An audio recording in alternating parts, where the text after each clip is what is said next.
नमस्कार दोस्तों, जय श्री कृष्ण, राधे राधे।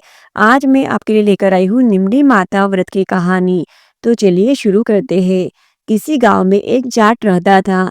उसने दो विवाह कर रखे थे। दोनों से उसको एक एक लड़की हुई।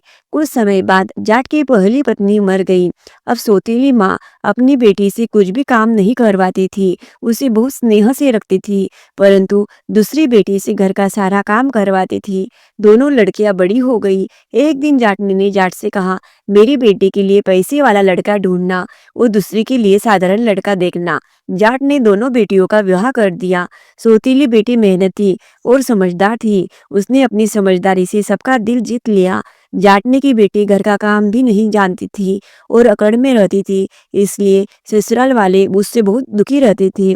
कुछ समय बाद जाट दोनों को लेने ससुराल गया। पहली लड़की के ससुराल वालों ने बहुत बड़ाई की, परंतु दूसरी वाली के ससुराल वालों ने बहुत शिकायतें की और कहा, अपनी बेटी को ले जाओ। जाट दोनों को लेकर अपने घर आ गया और सारी बात जाटने को बता दी। जाटने घर का सारा काम अपनी लड़की से करवाने लगी। कुछ समय बाद भाद्रपद मास में सातोड़ी तीज का व्रत आया। दोनों बहनें पूजा करने लगी।